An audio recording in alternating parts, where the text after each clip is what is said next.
जय माता दी शेतकरी मित्रांनो आणि भगिनींनो, 22 ऑक्टोबर म्हणजेच बुधवारला सकाळीच आपल्याला आकाशगंगेवर हलके फुलके ढग दिसणार आहे. विदर्भामध्ये आपण विदर्भाची हवामान माहिती देण्याचा प्रयत्न करतो आहे. आणि सकाळी 6:20 दुपारी 12 ते संध्याकाळी 5च्या दरम्यान सुदर्शन दिसणार आहे. ऊन पडणार आहे, गरमी येणार आहे आणि अधूनमधून चटके ऊन सुद्धा लागणार आहे. हलकीशी हवा वाहता वाहता अधूनमधून थोडीशी वादळी हवा सुटणार आहे. जी हवा आहे पूर्वी दिशेकडून येणार आहे शेतकरी मित्रांनो.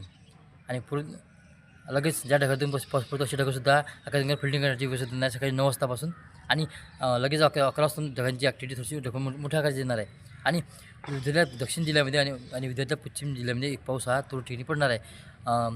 ढगांच्या गट ढगग्रस्त दुपारी 1 वाजतापासून संध्याकाळी 6च्या मध्यात की संध्याकाळी 6 ते रात्री 12च्या मध्यात पाऊस. आणि जो जास्त पाऊस पडला जाणार आहे हा पाऊस मराठवाडा, संपूर्ण दक्षिण महाराष्ट्र, पश्चिम महाराष्ट्र, उत्तर महाराष्ट्र या भागामध्ये काय भाग पावसाची ॲक्टिव्हिटी होणार आहे. पण विदर्भातला पाऊस आहे, विदर्भातला पाऊस थोडासा कमी आहे, भागात पडणार आहे. आणि 22 ऑक्टोबरला पावसाचं वितरण थोडं कमी राहणार आहे विदर्भामध्ये. पण 23, 24, 25 ऑक्टोबरला पावसाच्यामध्ये वाढ होणार आहे. म्हणजे विदर्भामध्ये सुद्धा पाऊस वाढणार आहे, मध्यप्रदेशसुद्धा पाऊस वाढणार आहे. आणि दक्षिण महाराष्ट्र, उत्तर महाराष्ट्र, पश्चिम महाराष्ट्र या बऱ्याचशा भागामध्ये ढगांच्या गटचं हलका ते मध्यम, काय मध्यम जोरदार.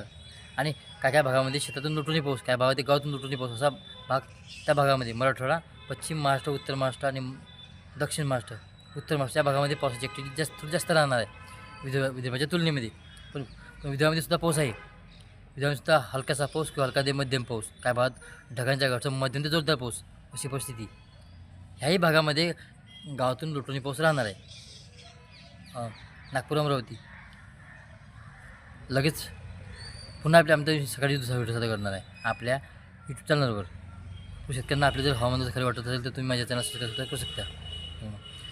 पावसाची जी शृंखला आहे ही पाऊस शृंखला कमी असता राहणार आहे आपल्या बऱ्याचशा. कारण का हे जे ढगं आहे हे ढगं पूर्व दिशेकडून येणार. कारण जो आपला संपूर्ण महाराष्ट्र या पद्धतीचा बनला गेला आहे, पूर्व दिशेकडून पश्चिम दिशेकडे आणि मराठवाडा दक्षिण दिशेकडे बनवलं. त्याच्यामुळं जे काही ढगं आहे ढगं पूर्व दिशेकडून येणार आहे आणि पश्चिम दिशेकडे जाणार आहे. त्याच भागात पश्चिम महाराष्ट्रामध्ये पाऊस पडणार आहे. व्हिडिओ बघ चला मित्रांनो.